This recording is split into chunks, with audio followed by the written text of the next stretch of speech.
मेरे प्यारे विद्यार्थी मित्रों, आप सब कैसे हो। मेरी आशा और प्रार्थना है कि आप सभी अच्छे होंगे। आज हम साधुपदेश काव्य सीखेंगे। तो काव्य नंबर 13 साधुपदेश। तो सबसे पहले हम कवि का परिचय जानेंगे। तो काका हाथरसी, कवि का नाम है काका हाथरसी। उनका जन्म 1906 में हुआ था और निधन 1995 में हुआ था। तो ये काका हाथरसी हिंदी के जाने माने हास्य व्यंग्यकार थे। व्यंग्य यानी कटाक्ष का। तो हिंदी जगत में एक विशेष पहचान बनाई है। उनका मूल नाम प्रभुलाल गर्ग था। मूल नाम प्रभुलाल गर्ग था। हाथरस में एक नाट्य मंचन के दौरान काका की भूमिका निभाई थी। तभी से स्वयं अपना तखल्लुस काक हाथरसी रख लिया। हास्य कवियों को मंच देने का श्रेय काका हाथरसी को जाता है। जहाँ कहीं भी हास्य कवि सम्मेलन आयोजित होते थे, वहाँ काका की अनिवार्य अनुपस्थिति होती थी। हिंदी की सुविख्यात पत्र पत्रिकाएँ यथा धर्मयुग, साप्ताहिक हिंदुस्तान, वीणा आदि में काका हाथरसी की रचनाएं नियमित रूप से प्रकाशित होती रहती थी। कुल मिलकर काका हाथरसी के नाम 42 संकलन मिलते हैं। व्यंग्य हास्य के क्षेत्र में सुपुत्र निर्भय हाथरसी का नाम भी प्रसिद्ध है। तो 1985 में काका हाथरसी को भारत सरकार द्वारा प्रतिष्ठित पद्मश्री में सम्मानित दिया गया। हिंदी अकादमी दिल्ली द्वारा प्रति वर्ष काका हाथरसी को पुरस्कार दिया जाता है।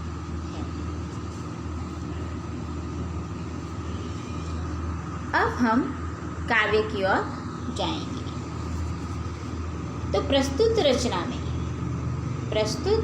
रचना में डोंगी धूर्त बाओं की लीला का चित्रण किया गया है।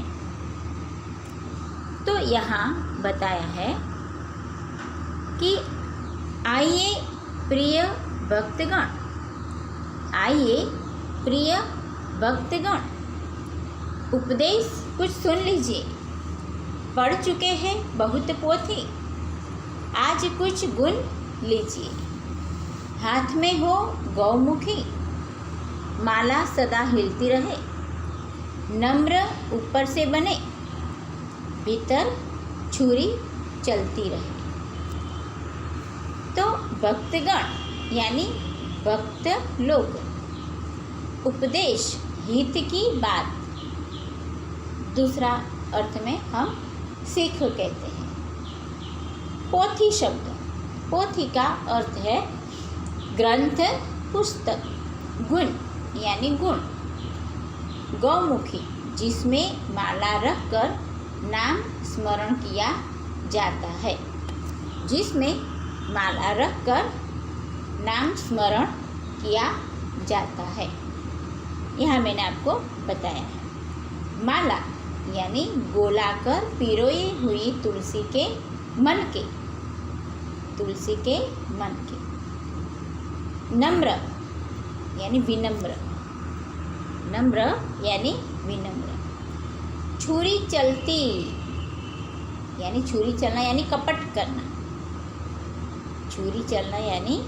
कपट करना। तो मित्र, अब हम समझौते की ओर जाएंगे।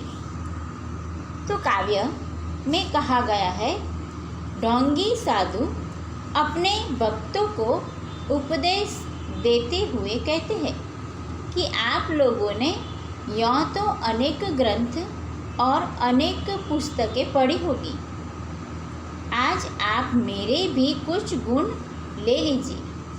आप अपने हाथ में हमेशा माला लेकर गौमुखी में उसे फिराते रहिए, ताकि लोगों को यह लगे कि आप ईश्वर के नाम का जाप करते रहते हैं। इसके अलावा ऊपर से आप ऐसा दिखावा करते रहिए कि आप बहुत विनम्र हैं, लेकिन अंदर से आप छल कपट करने से मत चूकिए। देखो, ये व्यंग्य काव्य रचना है। तो कवि ने इस कविता के माध्यम से आजकल के उन ढोंगी और अज्ञानी साधुओं की लीलाओं का चित्रण किया है। आगे मित्र हम देखें, नगर से बाहर बगीचे में, नगर से बाहर बगीचे में बना ले झोंपड़ी, दीप जैसी देह चमके, सीप जैसी खोपड़ी, तर्क करने के लिए आ जाए कोई सामने, खुल न जाए पोल इस भय से लगे मत कांपने। जीव क्या है, ब्रह्म क्या। अब हम इनका जो अपरिचित शब्द है, ये दूसरा स्टैंजा का हम देखेंगे। तो नगर यानी शहर, नगर यानी शहर, झोपड़ी यानी कुटिया, दीप यानी दैदीप्यमान। यहाँ मैंने आपको कुटिया बताई है और ये बगीचा का चित्र मैंने भी बताया है आपको।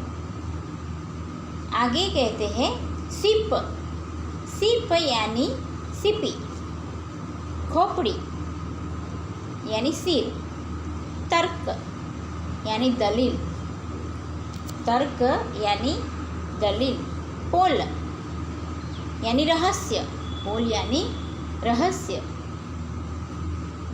भय यानी डर, भय यानी डर। तो मित्र अब हम उनकी समझौते की ओर जाएंगे। दूसरा स्टैंजा, नगर से बाहर। ढोंग करने के लिए ऊपरी दिखावा करना ज़रूरी है, इसलिए साधु का सच्चा वेश बनाने के लिए कुछ चीज़ों का सहारा ले लीजिए। इसके लिए आप अपने शहर से दूर किसी बगीचे में एक झोपड़ी यानी कुटी बनाकर उसी में रहिए। सच्चा साधु दिखाई देने के लिए मुंडन करा लीजिए, मुंडन करा लीजिए, सीप जैसी खोपड़ी, मुंडन करा लीजिए, जिससे आपका सिर सीप की तरह चमकता रहेगा। शरीर का भी यानी चंदन आदि से श्रृंगार करते रहें, ताकि आपका शरीर चमकता हुआ दिखाई दे। यदि कोई व्यक्ति आपसे किसी विषय पर तर्क करे तो उससे डर कर भयभीत न हो। डरे नहीं कि आपकी पोल खुल जाएगी, बल्कि आप हिम्मत से काम लें और निडर बने रहें। हिम्मत से काम लो और निडर बने रहें। तो मित्र ये दूसरा पैराग्राफ में बताते हैं स्टैंजा में। तीसरा में, तू कौन है मैं कौन हूँ, तू कौन है मैं कौन हूँ। स्लेट पर लिख दो महोदय, स्लेट पर लिख दो महोदय, आजकल मैं मौन हूँ। धर्म संकट शीघ्र ही इस युक्ति से कट जाएंगे। सामने से तार्किक विद्वान सब हट जाएंगे। तो यहाँ कहते हैं कि तू कौन है, तू कौन है मैं कौन हूँ। तो यहाँ सीधी सादी सिंपल भाषा है, हमें समझ में तुरंत आ जाता है। तो यहाँ बताते हैं कि यदि कोई व्यक्ति आपसे इस विषय पर तर्क करे यानी लॉजिक दलील करे, तर्क करने लगे कि जीव जगत और माया क्या होती है, परमात्मा क्या है, आप कौन है, मैं कौन हूँ, तो आप बिल्कुल मत घबराइए। कहते हैं आजकल मैं मौन हूँ, यानी कुछ मत बोलिए, केवल एक स्लेट पर यह लिखकर उसे दिखा दीजिए कि आजकल आपका मौन व्रत चल रहा है। युक्ति बता रहे हैं, दिखा दीजिए स्लेट पर लिखकर कि आजकल आपका मौन व्रत चल रहा है, इसलिए आप तर्क वितर्क नहीं कर सकते। इस उपाय से आप एकदम मुक्त हो जाएंगे। तर्क करने वाले अपने आप वहाँ से चले जाएंगे। कविता में लिखा है सब हट जाएंगे। आगे, किए जा निष्काम सेवा सब फलेच्छा छोड़कर, याद फल की जब सताए खा पपीता तोड़कर, स्वर्ग का झगड़ा गया भय भी नरक का छोड़ दे, पाप गट भर जाए तो काशी पहुंचकर फोड़ दे,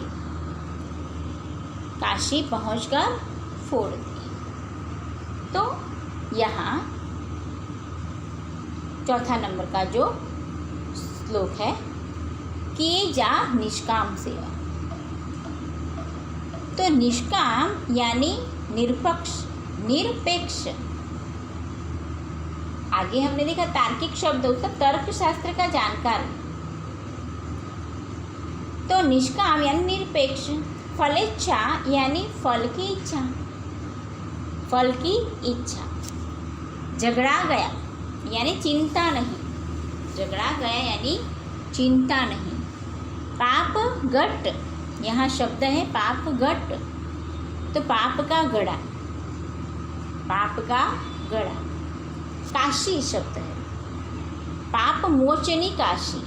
यहाँ पाप मोचनी काशी के बारे में बताया है, जो पाप को दूर करता है। क्या कहते हैं? तो आप बिना किसी कामना या इच्छा से लोगों की सेवा करते रहिए। फल की परवाह बिल्कुल मत कीजिए।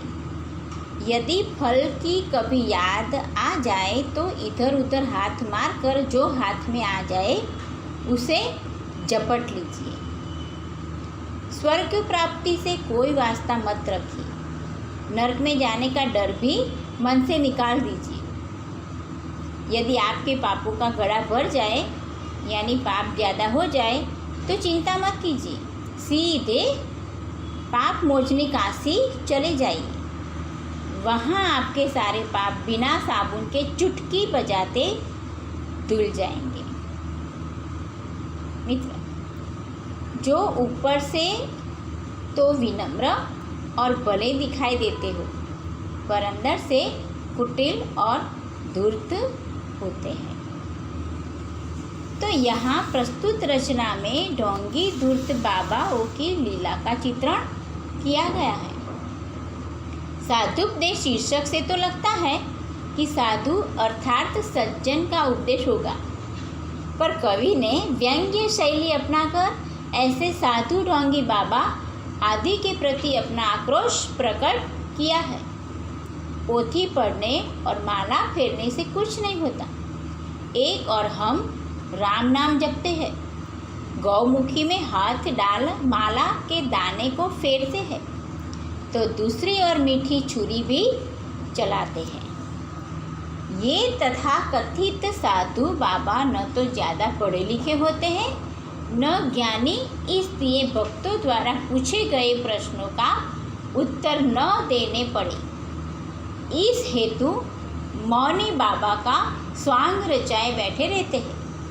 वे मौन रहकर जीव जगत और माया संबंधी असंगत बातें, मनगढ़ंत बातें किए जाते हैं। तो मित्रों, ये व्यंग कविता है। मेरी आशा है कि साधु उपदेश में जो बात बताई है वो आपके समझ में आया होगा। धन्यवाद मित्रों।